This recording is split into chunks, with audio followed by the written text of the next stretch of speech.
This is the Ultimate Dallas Sports Show, sponsored by your North Texas Chevy dealers. Together, let's drive. It is the very last episode of the season of the Ultimate Dallas Sports Show. We appreciate you being with us at 11 o'clock all through this season. We will be back after the summer hiatus, but we've got one more show, and we've got some really good stuff to get into as we are on the precipice of the NBA draft. Yeah, I was going to say, it kind of feels like this is the turning of the calendar, right? Yeah. College World Series just ended, obviously NBA Finals Game 7. There's just so much build up to this moment that it's nice to kind of turn the page and start looking forward toward next year, which is exactly what we're going to do, starting with... Here's What's on the Show, sponsored by NFM. A new era of Mavs basketball is upon us only a few months after we had the old era ripped away. All signs point to Cooper Flagg being Dallas's top pick. We'll take a look at this year's NBA draft and what to expect from the Mavs in the short term and the long term with a changing Western Conference. And its return of no fence writing for the third straight week, this time with a look at several comments that made the rounds on social media this week, including fouling in the WNBA surrounding the Caitlin Clark situation earlier on. Mike, that's what's on the show. Now who's on the show? On the show today, one of our regular guests of the Engel and, of course, the Fort Worth Star-Telegram, Mac Engel. Mac, we appreciate you being with us. We are here on the eve of, not the eve technically, but getting close to, anyway, the eve of the NBA draft and the Dallas Mavericks having that number one overall pick. It feels like this is kind of the cathartic moment. Like, it's okay, Mavs fans. Now we can move on and start to think about the future as Cooper Flagg's about to come in the door. Mac, what is your impression of what is to come here for this Mavs organization? I am really excited. That I want to say this, that you asked me to join you for the last show of the season. Thank you very much. I'm flattered. I realized you probably had to go through no less than 75 other guests before you were like 72, just call him. Something like that, yeah. Probably more of a commentary on our, situation behind the scenes. But go ahead. It's all right. It's all good. You picked me. That's great. I'm really excited to see Cooper Flagg play. I really am. But here's the catch, Mike. All he has to do is be as good as Luka Doncic. That's all he has to do. And then this deal was okay. Then it worked out. For whatever reason, for however it happened, if Cooper Flagg, who played 1 year of college basketball and looked great doing it, if he is as good as Luka Doncic, then it worked out. What are the chances of that happening? Listen, I don't think the chances of that are outrageously high because Luka Doncic is one of the 4 to 5 best players on the planet. And to expect that of a kid who doesn't turn 19 until late December of this year is an awful lot to put on this kid's shoulders. I think he has potential to be a very, very good NBA player, very possibly one of the top 5 or 10 players in the league. I think his ceiling is that high. It's incumbent upon him to hit that ceiling. I do think as it relates to the potential for him to hit that ceiling, this is a kid who, by all accounts, anybody who's ever been close to this dude says he is unbelievably determined and persistent and just will outwork everybody. So whatever juice there is to squeeze, he's going to get every drop. Well, let me ask you this. Does he have to be as good as Luka to warrant to say the trade was a wash and that it all worked out in the end? Does he have to be? To me, he does. To me, he's got to be at least that level of production, or at least in that area, and the team has similar success, if not greater, to say, okay, Nico, okay, Mavs, it all worked out. I think I think your question presupposes that Nico Harrison or anybody in the Mavs front office deserves credit for a couple of ping pong. Right, exactly. Oh, they don't. Right. This has nothing to do with them. So right. I don't know that it's necessary. I think that what the Mavs winning the draft lottery allows for now is for Mavs fans to not have to hate watch this team in 2029. Because that's what, like, they were going to have 2 or 3 years. Kyrie Irving, Anthony Davis, if they could both stay healthy and play together, there was going to be a window of time where this team was going to be able to at least compete, if not potentially contend, if it all came together the right way. but then they had nothing after that. Right. Now they do. So I think that's really the biggest shift for me is now you've got reason to hope for 2029 and 2031. You've got reason to hope that Lakers pick in 2031 is actually worthwhile.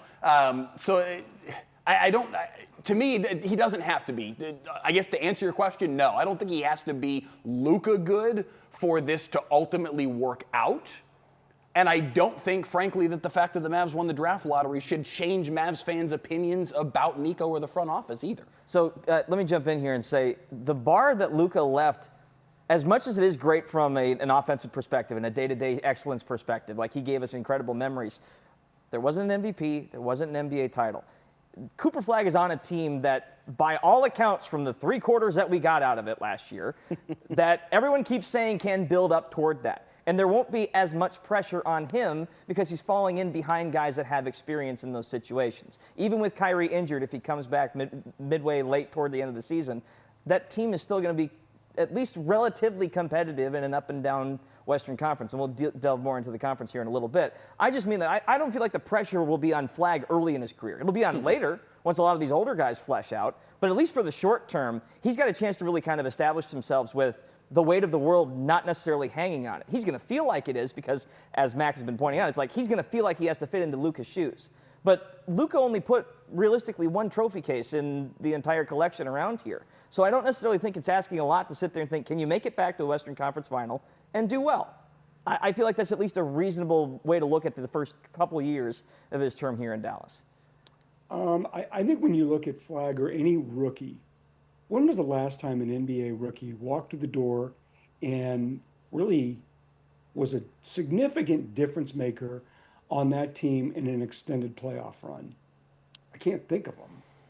I mean, when sure you add the categorization of in an extended playoff run, there's not many. Yeah. No, there's not. So that's not going to be next season. Michael Jordan didn't do it. Luka didn't do it. Dirk didn't do it. LeBron didn't do it. Right. So this team next season is Anthony Davis and Kyrie Irving with a helping side of Cooper Flagg. Best case scenario. I think that there is potential here, as much as I don't give credit to Nico Harrison for the 4 ping pong balls. I think there is potential for the Mavs winning this draft lottery to end up with Nico Harrison looking smart.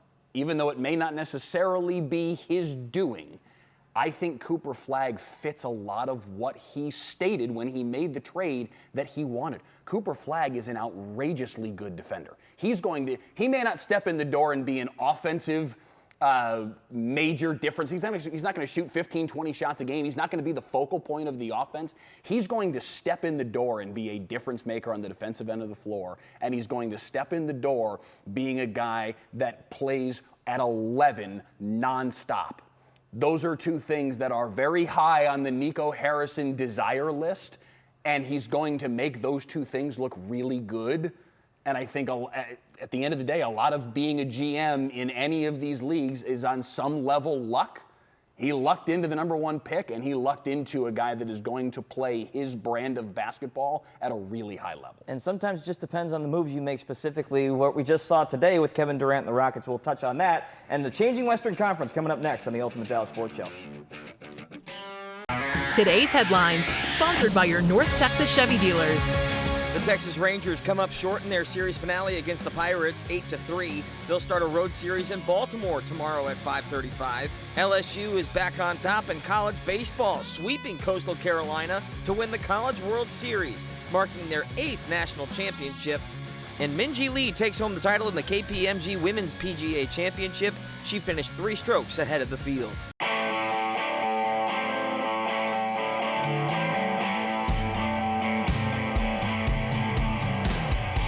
Of course, the other major headline is Kevin Durant going from the Suns to the Rockets, which, of course, you would think tilts the balance at least a little bit in the Western Conference, considering where the Rockets were last year, and you had an elite offensive talent onto that roster, regardless of how old he is at this point. So where do the Mavs sit, I think, is the best question. What's a reasonable expectation for where this team starts out, even like at the halfway point of the season? Where should we expect them to be?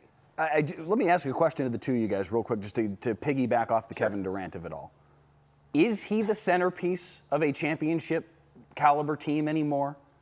Like, I know the Rockets went for broke here, but I don't know that he's that guy anymore. Right. No, he's 30. I mean, he's really good. He's been a fantastic player through his career. Don't get me wrong. But how many, Mike, at this how point, many games do you think he played this season? 24, 25. How many games? I'm looking at it now, so I'm cheating. How many games would you expect he played? 42. Oh, he went for the under. 62. 62. Okay. And I'm looking at his games played over the last several years, and I don't think anybody would look at Kevin Durant and think, oh, this guy's mailing it in. And I'm not thinking he is. But if you look at the games played, other than 2 seasons ago in Phoenix, where he played 75, this guy's not even playing 70 games anymore. Now, I understand the bar for these guys in the regular season is embarrassingly low, but he's not that guy anymore. He really hasn't been that guy since a little bit of a spurt when he was in Brooklyn. And I'm just shocked. I'm not surprised that the Rockets retooled or giving up Dylan Brooks. I am stunned they gave up Jalen Green. Right. That's the one I'm like, you're giving up, like, what is it about this guy you don't like? And then 8,000 draft picks. No, I just don't look at. Don't bring up the draft picks in Dallas, yeah, man. We don't want to go there. That sort. I mean, Desmond Bain got 50 draft picks in return, and Luka got 2, like 1. No, the part that gets me is that why are you going for broke around a guy who is 37 years old? I don't think anybody's doubting his care, his commitment, or his professionalism, or even his ability to score. But I'm sorry, 37's 37. Yeah, no, I hear you, and it's almost a little bit weird, and just for me personally, it's weird to critique him on the defensive side when his co-stars are Devin Booker and Beasley, like those two specifically, or Beal, excuse me. Yeah. So those two, I mean, like, if he's got no one around him on the wing to try and to perimeter defend, but that was Houston's strength this last year. So at least on some level, you're sitting there thinking maybe we lose a little bit defensively with Brooks gone, but we bring in Durant, and now all of a sudden we have an occasional flamethrower that can go off for 30. And, oh, by the way, maybe impart some of his tricks on the young guns on the roster. You know, as good as Houston was this season, and I think they exceeded all expectations, and you're talking about where the Mavs sort of potentially sit in that, let's say, 8-team, model, so to speak. Are they better than Oklahoma City? No. Are they better than Minnesota? Probably not. I mean, I'm thinking 6, 7 best case. And best case means Kyrie Irving comes back late January and looks like Kyrie Irving in March, and Anthony Davis plays at a high level and remains healthy.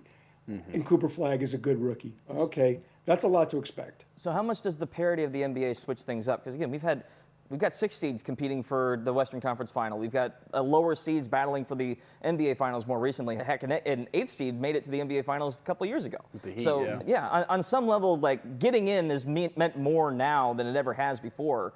So even if Kyrie comes back and switches things up a little bit, we're glossing over a long season in which these guys are injury prone and all that kind of stuff. So I'm aware we're kind of punching a hole for them that doesn't necessarily exist yet. Mike, when I look at this, you're talking about parity, which to me I've enjoyed. And I understand there's a lot of benefit when you're a league and you've got a dominant dynasty team to sell, like the Warriors or the Bulls or the Kobe Lakers or things like that. We don't have that right now. We don't.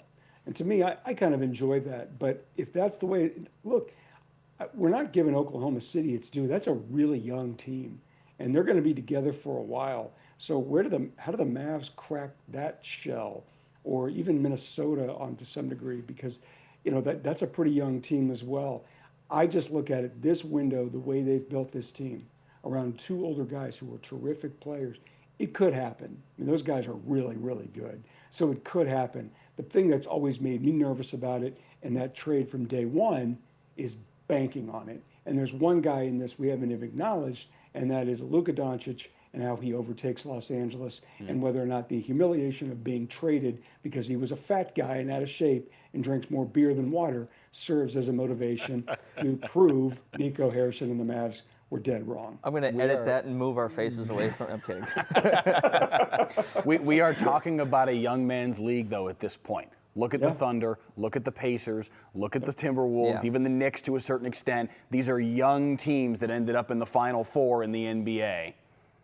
The Mavs are not a young team the way that they are presently constructed, nor, I mean, even add Cooper Flagg's very young age into the mix, they're still on average going to be one of the older teams in the Western Conference. It's not hard to wonder, to your point, can you hold up over that 82-game season? And even if you do, can you hold up over a 25 or whatever game playoff run? It's a lot to ask of these older legs. They got to figure it out, though. All right, stay with us in the Ultimate Dallas Sports Show. Coming up next, no fence riding.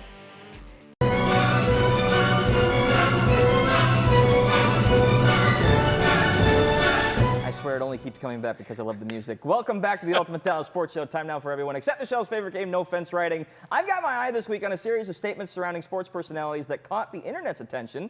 So we'll run through these real quick to find out which side of the fence Mike and Mac land on. Number one, everything in the WNBA is getting better these days except for the officials. This, of course, coming from Indiana Fever head coach Stephanie White discussing the hard fouls on Caitlin Clark that she took in a game against the Sun earlier this week. Max, start us off here. Do you think this was over the line, or is this just the tempers flare?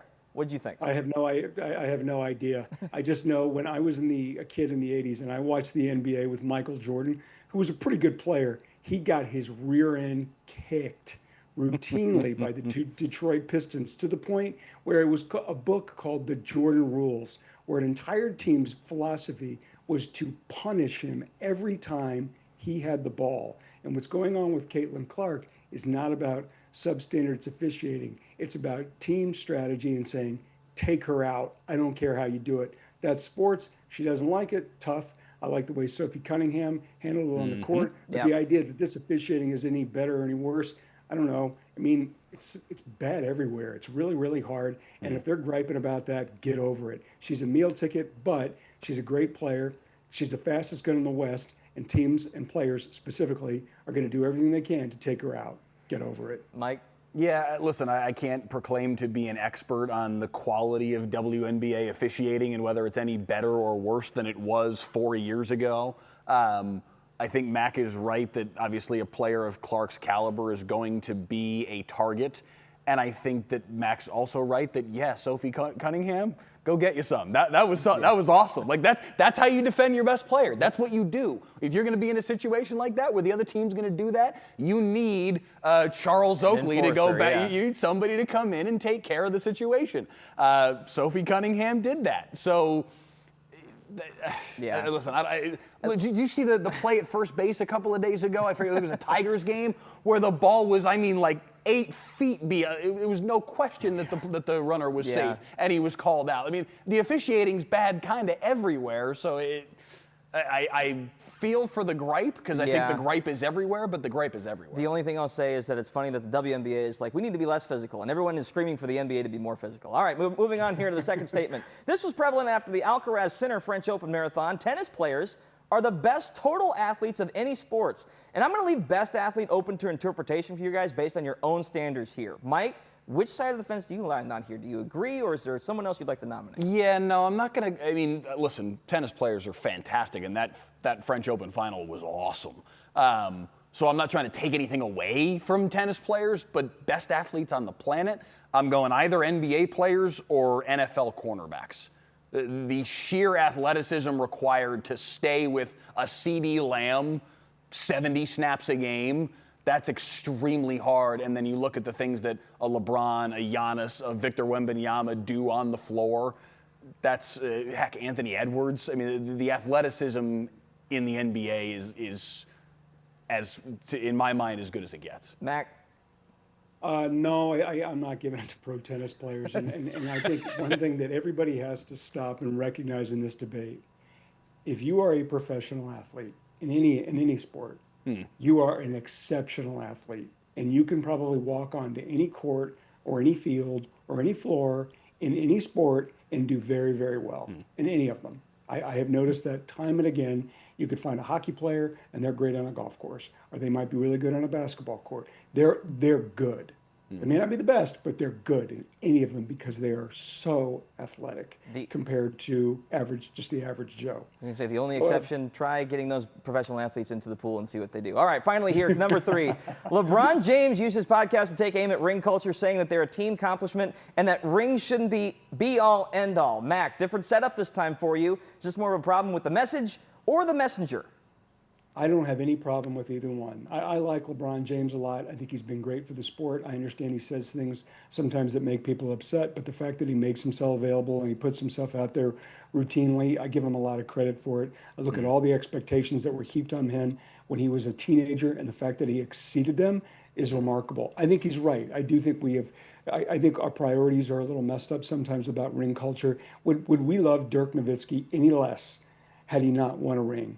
No, we wouldn't love him any less. You look at those guys who are big parts of communities, even if they didn't win it, they're still beloved, and you can still have a great career and a big part of it, because so many things have to go right to win a championship. And we've seen guys who aren't as good win championships compared to guys, Ernie Mays, Ernie Banks, any number of guys. So I do think LeBron's got a point about this. Sometimes we say yeah, you should want it, but it's not the be all end all. Mike? I think Mac's right. I think LeBron's right that it is overblown, but I do think you're wrong, Mac, in one regard, and that is I don't think people should love Dirk any less if he didn't win a championship. I think some fans would. I think fans would say, oh, he's Tony Romo, he's Dak Prescott. I think that's the way that people would look at it. And I think LeBron's absolutely right. We've overdone it. Rings are important. Right. They're a vehicle to have this conversation. It's not the be-all, end-all. Mac Engel of the Fort Worth Star-Telegram. Mac, we appreciate it very, very much. Wrapping up the season with us. Enjoy the summer.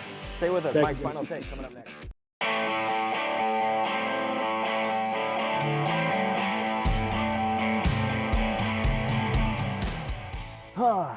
Welcome back to the Ultimate Dallas Sports Show.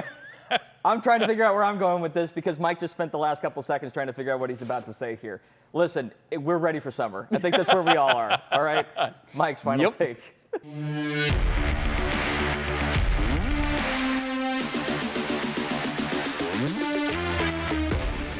Got to go with Minjee Lee at the KPMG Women's PGA Championship. Did a fantastic job this weekend to be one of only 3 players who finished the weekend under par and tackle PGA Frisco, tackle Fields Ranch East. Did a fantastic job all through the weekend. And kudos to PGA Frisco, just kind of starting the process of a 12-year run. They had the senior PGA back in 2023, the women's PGA this year, men's PGA twice over the course of the next 10 years, another senior, another women's coming as well. Major championship golf back in North Texas for the first time in decades. It's a really, really cool thing. Especially considering the heat around this time of year, what those women had to deal with. Bless you. Oh, my goodness. Did you see the ice pack on Mose? She had an ice pack like kind of wrapped around her head, just kind of plopped on top. Do what you got to do. Thankful for air conditioning every second of watching. We will see you guys in late August, I think, right? Somewhere right around there. 8 or 9 weeks. Ready for the Cowboy season. See you then. This has been the Ultimate Dallas Sports Show, sponsored by your North Texas Chevy dealers. Together, let's drive.